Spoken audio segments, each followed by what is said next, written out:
बिस्मिल्लाहिर्रहमानिर्रहीम। अस्सलाम वालेकुम। उम्मीद करता हूँ आप सभी लोग खैरियत से होंगे।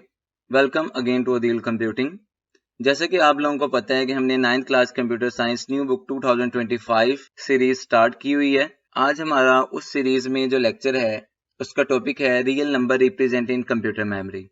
जैसे कि आप लोगों को पता होगा कि प्रीवियस वीडियो में मैंने होल नंबर और इंटीजर नंबर किस तरह कंप्यूटर मेमोरी के अंदर रिप्रेजेंट होते हैं और उनकी मैक्सिमम और मिनिमम वैल्यूज के बारे में डिस्कशन कर दी थी। और आज की जो ये वीडियो है इसमें जो बकिया हिस्सा है data represent in computer memory का वो हम देखेंगे। और हमारे पास लास्ट नंबर सिस्टम रह गया था रियल नंबर, आज उसको हम देखेंगे कि किस तरह कंप्यूटर मेमोरी में ये रिप्रेजेंट किया जाता है। बेसिकली रियल नंबर्स को रिप्रेजेंट करने के लिए एक छोटा सा फॉर्मूला है जिसको इस्तेमाल किया जाता है, जो कि क्या है, sign multiply by mantissa multiply by 2 की पावर एक्सपोनेंट। इस फॉर्मूले का मतलब क्या है वो जरा पहले समझ लें। हमारे पास एक क्वेश्चन है रियल नंबर का 5.75। जब आप इसको इस फॉर्मूले के तहत सोल्व करेंगे तो आपके पास आंसर आएगा 1.4375 मल्टीप्लाई बाय 2। ये किस तरह है वो जरा देखते हैं हम डिटेल से, लेकिन उससे पहले आपको ये पता होना चाहिए कि साइन क्या है, मंटीसा क्या है और एक्सपोनेंट क्या है।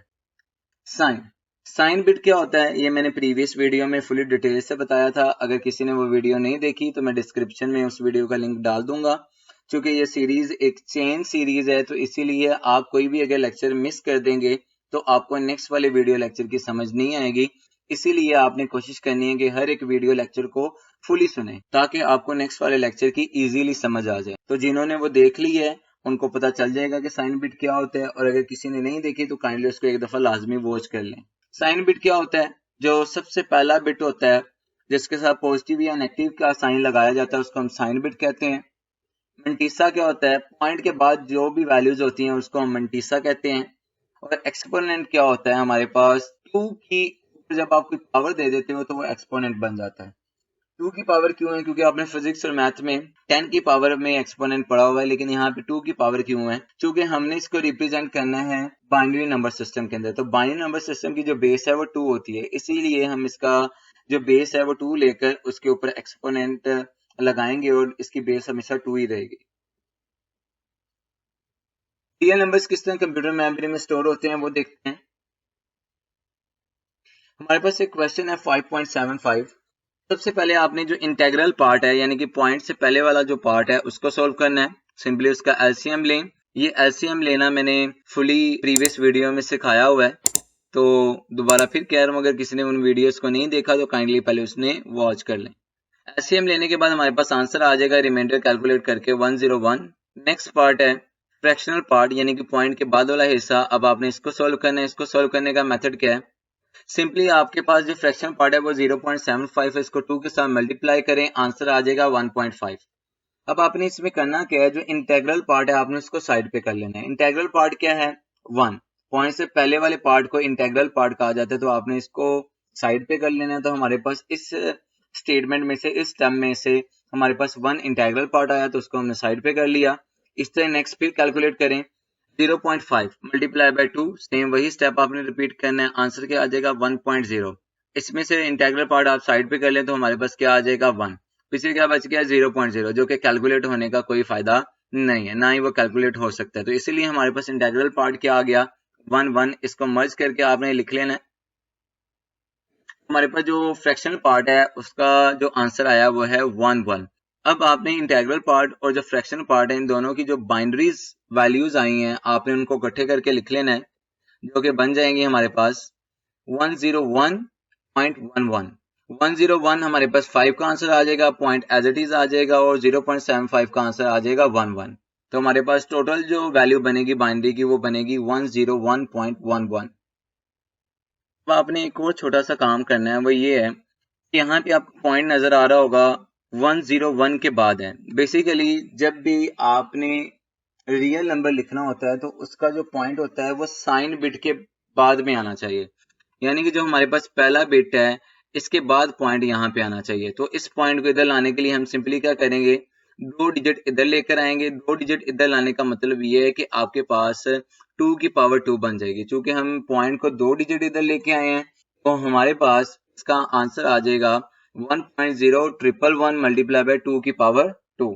अब यहाँ पे हमने बेसिकली बाइनरी में साइंटिफिक नोटेशन फाइंड कर ली है। आपने जो हमारे पास ये बाइनरी की साइंटिफिक नोटेशन आई है, इसमें हमारे पास जो फ्रैक्शनल पार्ट है आपने इसको कैलकुलेट करना है दोबारा, फिर किस तरह करना है वो जरा देख लेते हैं। इसको आपने सिंपली क्या करना है, 2 के साथ मल्टीप्लाई करना है। 2 के साथ मल्टीप्लाई करने के बाद आपने लेफ्ट टू राइट पावर देनी है और पावर स्टार्ट करनी है -1, -2, -3, -4। प्रीवियस टाइम जब आपने वीडियो में हमने किया था बाइनरी टू डेसिमल, तो आपको यहाँ पे थोड़ा सा कंफ्यूजन हो रही होगी कि सर ने उस वक्त राइट टू लेफ्ट किया था और पावर स्टार्ट हुई थी 0 से 1 से 2 से 3 और पावर वो पॉजिटिव थी। लेकिन यहाँ पे अगर गौर से देखें तो हम लेफ्ट टू राइट जा रहे हैं, चूंकि ये पॉइंट के बाद वाली वैल्यूज हैं, उन वैल्यूज में पॉइंट नहीं था, तो इसीलिए वहां पे पावर 0 से स्टार्ट होकर राइट टू लेफ्ट साइड पे जा रही थी और पावर्स पॉजिटिव थी। लेकिन यहाँ पे फ्रैक्शनल पार्ट है, इसी वजह से लेफ्ट टू राइट पावर जाएंगी जो कि 1 से स्टार्ट होंगी, वो माइनस में पावर होंगी। अब इसको कैलकुलेट करते हैं। सेकेंड स्टेप में आपने क्या करना है, इन पावर्स को पॉजिटिव करने के लिए आपने इनको बटे में ले जाना है। तो हमारे पास 2 की पावर जो 2 -1 होगी उसको कैलकुलेट करने की जरूरत ही नहीं है, वो फौरन 0 आ जाएगी। नेक्स्ट वाला जो पार्ट है 2 की पावर 2, वो नीचे जाके पॉजिटिव हो जाएगी, इससे 2 की पावर 3 भी पॉजिटिव हो जाएगी और 2 की पावर 4 भी पॉजिटिव हो जाएगी। अब आपने सिंपली इसको कैलकुलेट करना है। हमारे पास 2 की पावर 2 4 आ जाएगी, 2 की पावर 3 8 आ जाएगी, 2 की पावर 4 16 आ जाएगी। अब इनको डिवाइड कर लें, आंसर आ जाएगा 0.25 प्लस 0.125 प्लस 0.0625। प्लस करने पे हमारे पास आंसर आ जाएगा 0.4375, जो कि आपको यहाँ पे नजर आ रहा होगा। इस वीडियो लेक्चर के स्टार्ट में मैंने आपको एक क्वेश्चन दिखाया था, अगर आपने उसको गौर से देखा हो तो वहां पे भी मैंने सेम यही आंसर लिखा हुआ था और वही आंसर हमारा निकल के आया 4375। अब हमारे पास ये जो 1 है और 2 की पावर 2 है, ये कहाँ से आया वो जरा देख लें। बेसिकली हुआ क्या, ये जो बाइनरी साइंटिफिक नोटेशन आपने फाइंड की थी उसका ये फ्रैक्शनल पार्ट आपने फाइंड करके आंसर निकाला 4375। साइन बिट भी आपने एज इट इज लिख लिया और जो एक्सपोनेंट है वो भी आपका एज इट इज आ जाए। साइन बिट आ गया, उसके बाद एक्सपोनेंट आ गया, फ्रैक्शनल पार्ट को आपने सॉल्व कर लिया, तो हमारे पास आंसर बन गया 1.4375 मल्टीप्लाई बाय 2 की पावर 2। कंप्यूटर मेमोरी में हमारे पास इस रियल नंबर को स्टोर करने के दो मेथड्स हैं। बेसिकली अभी तक आपने सिर्फ यही देखा है कि रियल नंबर किस तरह रिप्रेजेंट होते हैं कंप्यूटर मेमोरी में। हमारे पास जो दो मेथड है वो है सिंगल प्रिसीजन और डबल प्रिसीजन। सिंगल प्रिसीजन और डबल प्रिसीजन में क्या फर्क है और ये किस तरह कंप्यूटर मेमोरी में यूज किए जाते हैं मेथड्स, उनको जरा डिटेल से देखते हैं। क्वेश्चन हमारे पास वही है जो हमने पीछे साइंटिफिक नोटेशन फाइंड की थी। Single precision basically 32 bits use करती है। इसके 3 पार्ट्स होते हैं, sign bit, exponent, mantissa. Sign bit 1 bit लेता है, एक्सपोनेंट 8 बिट्स लेता है, मंटीसा 23 बिट्स लेता है और इनको अगर टोटल करें तो हमारे पास बन जाते हैं 32 बिट्स। साइन बिट आपने किस तरह कैलकुलेट करना है, सिंपली अगर वैल्यू पॉजिटिव है तो 0 आएगा, अगर वैल्यू नेगेटिव है तो 1 आएगा। ये मैंने प्रीवियस वीडियो में आप लोगों को बता दिया था। अब चूंकि हमारे पास जो वैल्यू है उसका जो साइन बिट है वो पॉजिटिव है, तो इसलिए यहाँ पे आ जाएगा 0। एक्सपोनेंट फाइंड करने के लिए आपको एक छोटा सा एमसीक्यूज आपको जो बुक लिखा हुआ है वो देखना पड़ेगा। एक्सपोनेंट की जो रेंज होती है वो होती है -126 से लेकर +127 तक। ये बताया क्यों है ये अभी आपको समझ आ जाती है। एक्सपोनेंट को फाइंड करने के लिए आपने सिंपली क्या करना है, हमारे पास एक्सपोनेंट है 2 की पावर 2, यानी कि ये हमारे पास है एक्सपोनेंट। तो आपने क्या करना है, अगर एक्सपोनेंट पॉजिटिव है तो उसको पॉजिटिव रेंज के साथ आपने प्लस कर देना है। तो एक्सपोनेंट पॉजिटिव है 2 प्लस 127, तो हमारे पास क्या आ जाएगा 129। अब आपने सिंपली क्या करना है, 129 की बाइनरी निकाल लेनी है। 129 की जब आप बाइनरी निकालोगे तो हमारे पास, अब आपने इसका रिमाइंडर कैलकुलेट कर देना है और रिमाइंडर कैलकुलेट करने पे आपके पास आंसर आएगा 1601। लास्ट पे हमारे पास मंटीसा रह गया। मंटीसा किस तरह फाइंड करते हैं वो जरा देखते हैं।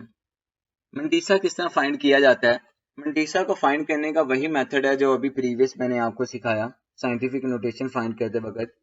सिंपली आपने फ्रैक्शनल पार्ट पकड़ना है, आपने उसको 2 के साथ मल्टीप्लाई कर देना है, जो आंसर आएगा उसका इंटीग्रल पार्ट आपने साइड पे कर लेना है और यही स्टेप आपने तब तक रिपीट करते रहना है जब तक आंसर 0 नहीं हो जाता। तो इंटीग्रल पार्ट 0 साइड पे कर लिया तो हमारे पास पीछे बच गया 0.875। उसको आपने फिर दोबारा 2 के साथ मल्टीप्लाई किया तो आंसर आ गया 1.75। इसका इंटीग्रल पार्ट 1 आ गया। दोबारा फिर स्टेप रिपीट करें, 0.75 multiply by 2 is equal to 1.5। इसका इंटीग्रल पार्ट 1 आ गया, साइड पे कर लें। पीछे हमारे पास बचा 0.5, इसको फिर दोबारा रिपीट करें 2 के साथ तो 1.0 आ गया, 1 हमारे पास इंटेग्रल पार्ट बच गया और पीछे क्या बचा 0.0 जो कि आगे कैलकुलेटर नहीं हो सकता। तो हमारे पास इंटेग्रल पार्ट को अगर आप क्या करें वो बनता है 0,111। तो हमारे पास मंटीसा का जो आंसर आया था वो आया था 0,111। अब आगे देखें, काफी ज्यादा जीरोस मैंने लगाए हैं, ये कहाँ से आए हैं वो जरा देख लें। हमने देखा कि मंटीसा के अंदर 23 बिट्स चाहिए होते हैं, तो 4 बिट्स तो हमारे पास आ गए कैलकुलेट करने पे, लेकिन हमने 23 बिट्स पूरे करने हैं। तो इसीलिए आपने क्या करना है, उसकी राइट साइड पे आपने 23 बिट्स पूरे करने के लिए 19 बिट यानी कि 19 जीरो आपने और ऐड कर देना है। यहाँ पे एक चीज का ख्याल रखिएगा, जब आप बिट्स पूरे कर रहे होंगे तो आपने 1 को यूज नहीं करना, आप सिंपली 0 को ही यूज कर सकते हो। तो ये हमारे पास सिंगल प्रोसीजर था जिसमें हमने साइन बिट फाइंड किया, एक्सपोनेंट फाइंड किया और मंटीसा फाइंड किया। और इस तरह के रियल नंबर जो कि हमारे पास था 1.4375 मल्टीप्लाई बाय 2 की पावर 2। बेसिकली इसका जो रियल क्वेश्चन था वो था 5.75, उसको हमने साइंटिफिक नोटेशन में कन्वर्ट करने के बाद वो ये बना। या आप अगर सिंपली ये कह सकते हैं कि 5.75 कुछ इस तरह कंप्यूटर मेमोरी में रिप्रेजेंट होता है। अब इसका एक और मेथड है डबल प्रेसिजन, उसको देख लेते हैं। डबल प्रेसिजन में सेम वही काम है, बस इसमें छोटा सा फर्क है। सिंगल प्रेसिजन में 32 बिट्स यूज होते थे, यहाँ पे 64 बिट्स यूज होंगे। साइन बिट का 1 बिट ही रहेगा, मंटीसा के 52 बिट्स बन जाएंगे और एक्सपोनेंट के 11 बिट्स बन जाएंगे। यहाँ पे एक छोटा सा एमसीक्यू जो आपने सिंगल प्रेसिजन के लिए भी देखा था और यहाँ पे भी देख लें। एक्सपोनेंट की जो रेंज होगी वो होगी -1022 से लेकर पॉजिटिव 1023 तक। तो ये थी हमारे पास आज की वीडियो जिसमें हमने रियल नंबर सिस्टम किस तरह कंप्यूटर मेमोरी में रिप्रेजेंट होते हैं। काफी लंबा मेथड था, इसको अगर आप वीडियो को गौर से देखेंगे तो आपको बड़ी क्लियरली ये चीजें सारी समझ आ जाएंगी इंशाल्लाह। अगर फिर भी आपका कोई क्वेश्चन है, कोई डाउट है तो आप कमेंट सेक्शन में कमेंट कर सकते हैं, हम वेल इन टाइम आपको आंसर करने की पूरी कोशिश करेंगे। और आखिर में आपसे यही गुजारिश है, हमारे चैनल को लाइक कर दें, सब्सक्राइब कर दें और अगर आपको वीडियो अच्छी लगी है तो अपने दोस्तों के साथ भी शेयर करें। फी अमान।